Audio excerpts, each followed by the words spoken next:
ये बहुत समय पहले की बात है। एक सुदूर गांव था जिसका नाम था शांतिपुर। ये गांव पहाड़ों और घने जंगलों से घिरा हुआ था।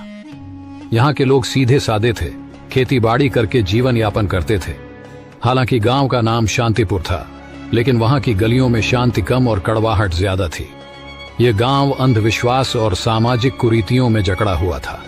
इसी गांव में रहती थी एक स्त्री जिसका नाम था सुमित्रा। सुमित्रा एक विधवा थी। उसके पति की मृत्यु हुए 3 वर्ष बीत चुके थे।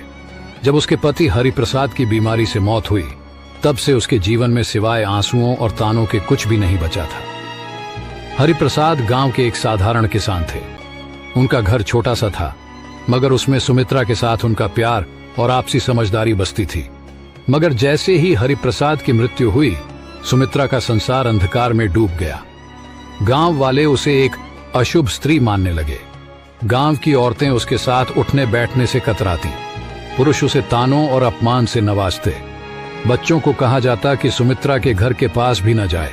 हर सुबह जब सुमित्रा गांव के कुएं पर पानी भरने जाती, तो औरतें आपस में फुसफुसाती, देखो ये अभागन आ गई, जिसके पांव जहां पड़ जाते हैं वहां कुछ अशुभ ही होता है। सुमित्रा ने कई बार इन तानों को अनसुना करने की कोशिश की, मगर उनकी बातों के कांटे उसके दिल को चीरते रहे।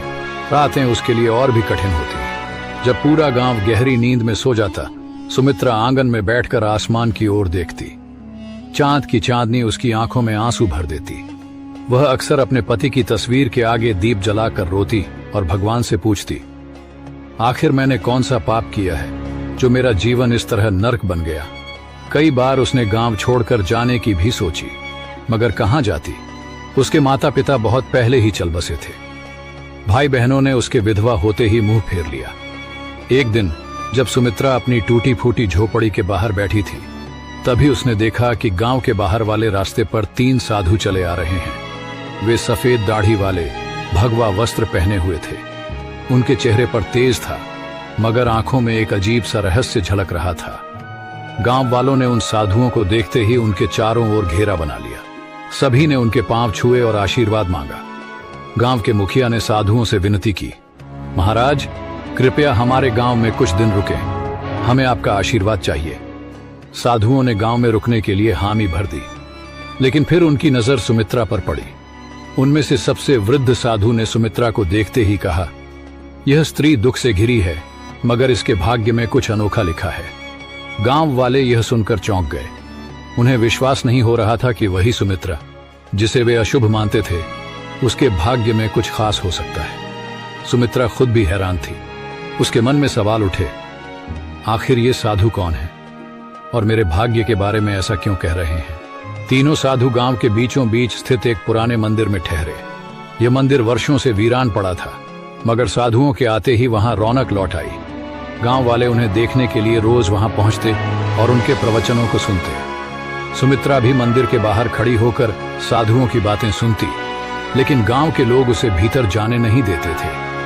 एक दिन जब सभी लोग प्रवचन सुन रहे थे, तब सबसे वृद्ध साधु ने कहा, हर व्यक्ति के जीवन में दुख आते हैं, लेकिन केवल वही व्यक्ति अपने भाग्य को बदल सकता है जो अपने भीतर छिपे रहस्य को पहचान ले।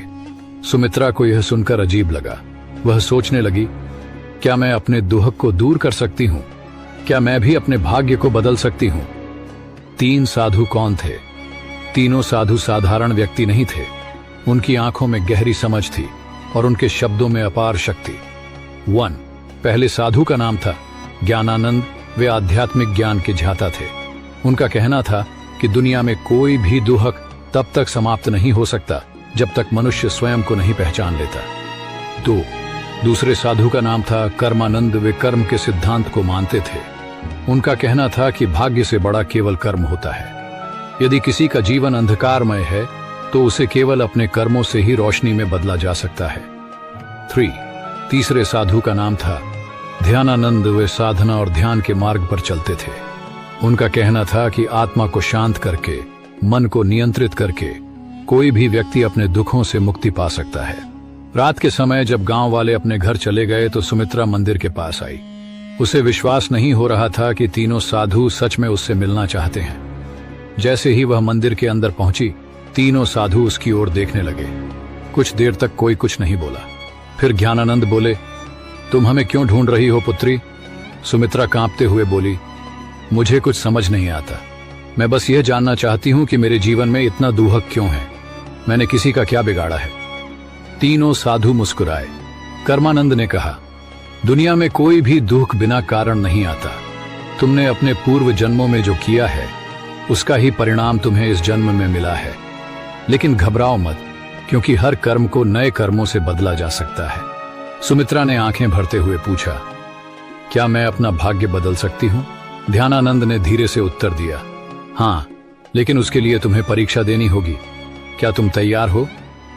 सुमित्रा ने बिना कुछ सोचे जवाब दिया, मैं तैयार हूं। तीनों साधु एक दूसरे की ओर देखने लगे। यह देखकर ऐसा लग रहा था जैसे वे किसी रहस्य को जानते हों। ज्ञानानंद ने कहा, तो फिर कल सूरज उगने से पहले तुम जंगल के पास वाले पीपल के पेड़ के नीचे आओ। वहां से तुम्हारी यात्रा शुरू होगी। सुमित्रा को कुछ समझ नहीं आया, मगर उसने सिर हिलाकर हामी भर दी। गांव में फैली अफवाह। अगले दिन गांव में यह खबर आग की तरह फैल गई कि तीनों साधुओं ने सुमित्रा को जंगल में बुलाया है। गांव के लोग आपस में चर्चा करने लगे, क्या ये साधु इसे कोई वरदान देने वाले हैं या फिर इसे श्राप मिलेगा? गांव की कुछ औरतें आपस में फुसफुसाने लगीं, कहीं ये साधु हमें धोखा तो नहीं दे रहे। लेकिन सुमित्रा को इन बातों से कोई फर्क नहीं पड़ा। उसे केवल इस बात की चिंता थी कि आखिर जंगल में उसके साथ क्या होने वाला है। उस रात सुमित्रा सो नहीं सकी। वह बार बार सोच रही थी, क्या सच में कोई मेरी मदद कर सकता है या यह भी सिर्फ एक और छलावा है?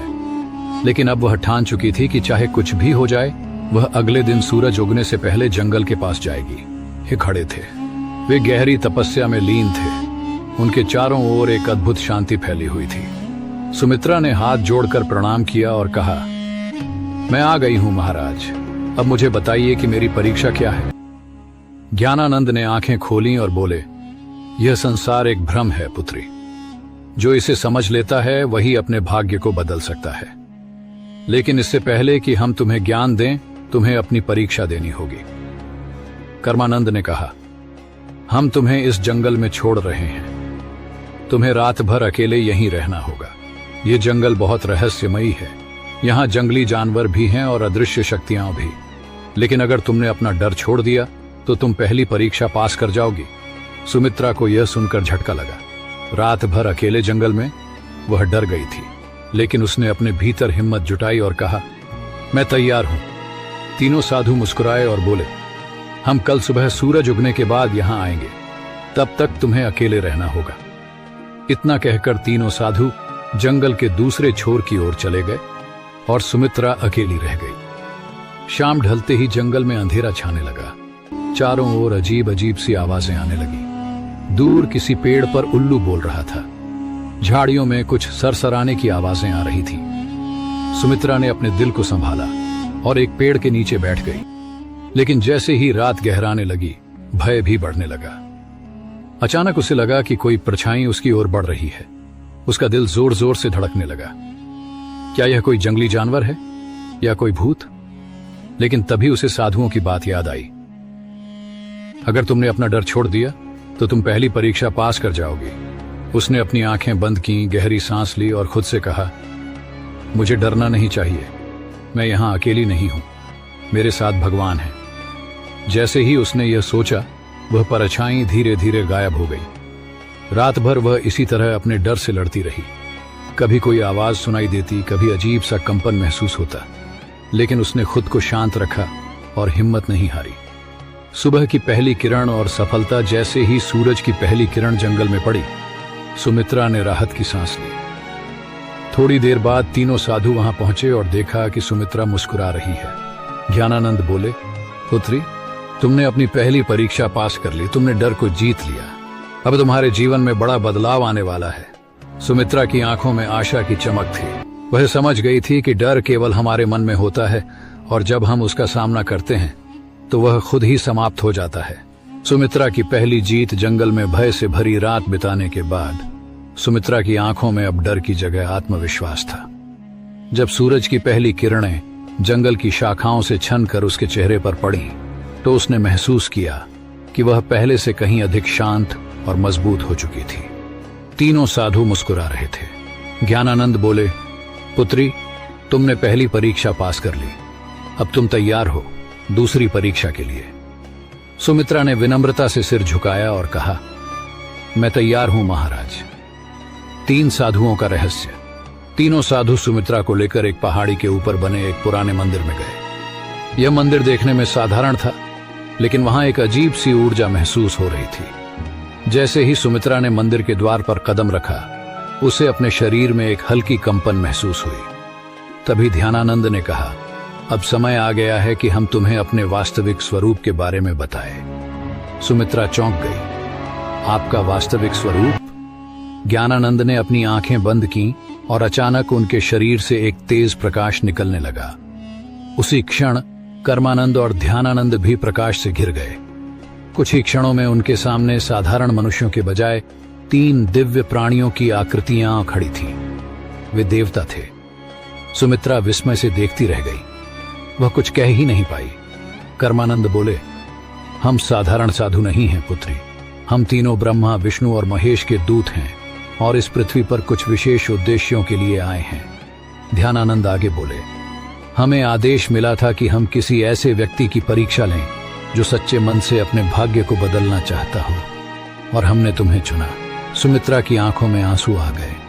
उसे अब समझ में आ रहा था कि ये साधु कोई आम संत नहीं थे। दूसरी परीक्षा, त्याग और समर्पण। ज्ञानानंद ने कहा, तुमने डर पर विजय पा ली, लेकिन अब तुम्हें एक और परीक्षा देनी होगी, त्याग की परीक्षा। सुमित्रा ने पूछा, क्या त्याग करना होगा? कर्मानंद बोले, तुम्हें अपने सबसे प्रिय वस्तु का त्याग करना होगा, वही वस्तु जिससे तुम्हारा सबसे अधिक लगाव हो। सुमित्रा सोच में पड़ गई। उसके पास वैसे भी कुछ नहीं था, मगर फिर उसे अपने पति की तस्वीर याद आई। हरिप्रसाद की मृत्यु के बाद वही एक चीज थी जिससे वह खुद को जोड़कर रखती थी। जब भी वह दुखी होती, उस तस्वीर को देखती और अपने पति को याद करती। उसने धीरे से पूछा, क्या मुझे अपने पति की तस्वीर छोड़नी होगी? ध्यानानंद बोले, अगर वही तुम्हारी सबसे प्रिय वस्तु है तो हाँ, लेकिन याद रखो, सच्चा त्याग तभी होता है जब वह स्वेच्छा से किया जाए। अगर तुम इस परीक्षा के लिए तैयार नहीं हो तो हम तुम्हें बाध्य नहीं करेंगे। सुमित्रा के मन में संघर्ष शुरू हो गया। क्या वह अपने पति की अंतिम निशानी को छोड़ सकती है? उसने कुछ देर सोचा और फिर कहा, अगर मेरे जीवन को बदलने के लिए यह आवश्यक है तो मैं तैयार हूं। तीनों साधु मुस्कुरा उठे। तो जाओ और अपनी सबसे प्रिय वस्तु को गांव के तालाब में प्रवाहित कर दो। त्याग का क्षण। सुमित्रा गांव वापस आई और अपनी झोपड़ी में गई। वहां एक पुराने संदूक में वह तस्वीर रखी हुई थी। उसने कांपते हाथों से उसे उठाया और तालाब की ओर चल पड़ी। गांव के कुछ लोग उसे ऐसा करते देख रहे थे। वे आपस में बातें कर रहे थे, अब यह पागल हो गई है, अपने पति की तस्वीर क्यों फेंक रही है? लेकिन सुमित्रा ने उनकी बातों पर ध्यान नहीं दिया। उसने धीरे से तस्वीर को पानी में प्रवाहित कर दिया। जैसे ही तस्वीर पानी में डूबी, उसे महसूस हुआ कि उसके दिल का सारा भार भी पानी में समा गया है। अब वह हल्का महसूस कर रही थी। दूसरी परीक्षा सफल। जैसे ही वह वापस जंगल में पहुंची, तीनों साधु वहां खड़े थे। ज्ञानानंद बोले, पुत्री, तुमने त्याग की परीक्षा भी पास कर ली। अब तुम उस बंधन से मुक्त हो चुकी हो जो तुम्हें अतीत से जोड़कर रखता था। सुमित्रा को अब सच में लगने लगा कि उसका जीवन बदल रहा है। ध्यानानंद बोले, अब तुम्हारी अंतिम और सबसे कठिन परीक्षा बाकी है। सुमित्रा ने सिर झुका लिया। मैं तैयार हूं महाराज। तीसरी और सबसे कठिन परीक्षा। सुमित्रा ने भय और त्याग की परीक्षा पास कर ली थी। अब वह पहले से कहीं अधिक मजबूत और आत्मविश्वासी महसूस कर रही थी, लेकिन उसे नहीं पता था कि उसकी सबसे कठिन परीक्षा अभी बाकी थी। तीनों साधु मंदिर के भीतर खड़े थे। जब सुमित्रा वहां पहुंची तो ज्ञानानंद ने गंभीर स्वर में कहा, पुत्री, अब तुम्हारी अंतिम परीक्षा का समय आ गया है। सुमित्रा ने सिर झुकाकर कहा, मैं तैयार हूं महाराज। ध्यानानंद बोले, यह परीक्षा तुम्हारी आत्मा की परीक्षा है। तुम्हें यह सिद्ध करना होगा कि तुम केवल अपने लिए नहीं बल्कि दूसरों के लिए भी जी सकती हो। सुमित्रा ने आश्चर्य से पूछा, मुझे क्या करना होगा? कर्मानंद ने कहा, गांव में एक वृद्ध महिला रहती है जिसका कोई सहारा नहीं है। वह भूखी और बीमार है। तुम्हें अपना सारा भोजन और अपनी झोपड़ी उसे देनी होगी, और फिर तुम्हें जंगल में जाकर 7 दिन तक ध्यान करना होगा, बिना भोजन और पानी के। यह सुनकर सुमित्रा स्तब्ध रह गई। अपना घर और भोजन छोड़ दूं और फिर 7 दिन बिना कुछ खाए पिए ध्यान करूं? यह परीक्षा किसी भी अन्य परीक्षा से अधिक कठिन थी। मन का संघर्ष सुमित्रा की आंखों के सामने उसकी झोपड़ी का दृश्य आ गया। यह घर उसका अंतिम सहारा था। अगर उसने इसे छोड़ दिया तो वह कहां जाएगी? लेकिन फिर उसे साधुओं की बातें याद आईं। अगर तुमने यह परीक्षा पास कर ली तो तुम्हारा जीवन पूरी तरह बदल जाएगा। सुमित्रा ने अपने भीतर झांका और फैसला किया, ठीक है महाराज, मैं यह करने के लिए तैयार हूं।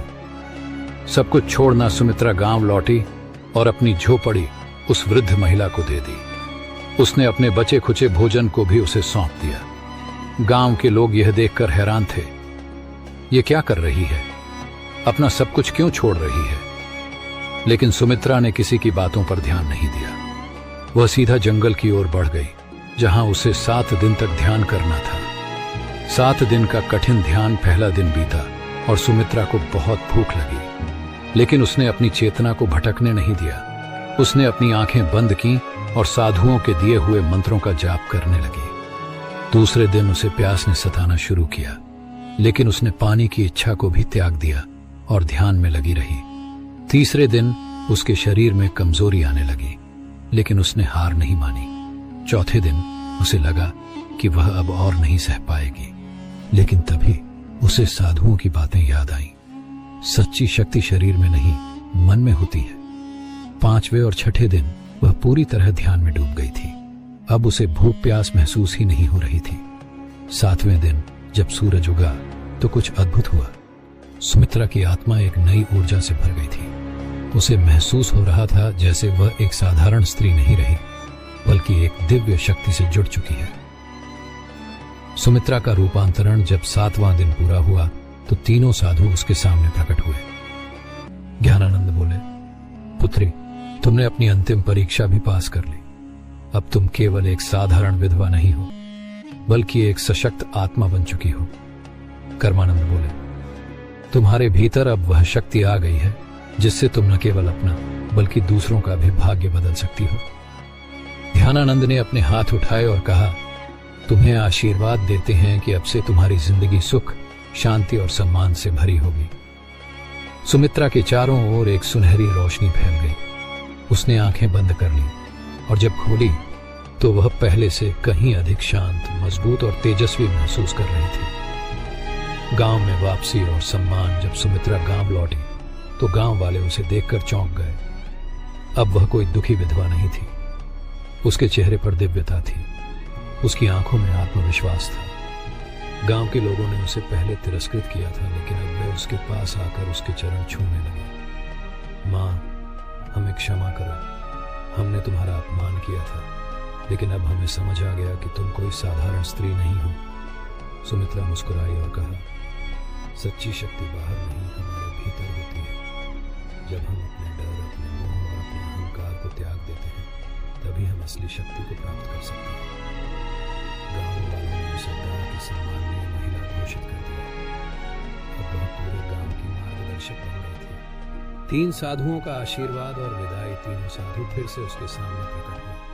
ज्ञानानंद बोले, हमारा कार्य पूरा हुआ, अब हमें वापस जाना होगा। सुमित्रा ने हाथ जोड़कर कहा, मैं आपकी आभारी हूँ महाराज, आपने मुझे सिखाया कि सच्चा सुख और शक्ति हमारे भीतर है। मुस्कुराए और बोले, तुम अब केवल अपने लिए नहीं, बल्कि पूरे संसार के लिए जियोगे। ध्यानानंद ने हाथ उठाए और आशीर्वाद दिया, तुम्हारा जीवन अब एक नई रोशनी से भरा रहेगा। जैसे ही उन्होंने यह कहा, तीनों साधु प्रकाश में बदलकर आकाश में विलीन हो गए। नया जीवन, नई पहचान। अब सुमित्रा सिर्फ एक विधवा नहीं थी, वह पूरे गांव की मार्गदर्शक बन चुकी थी। उसने गांव में शिक्षा, सेवा और परोपकार की एक नई लहर चलाई। जहां पहले लोग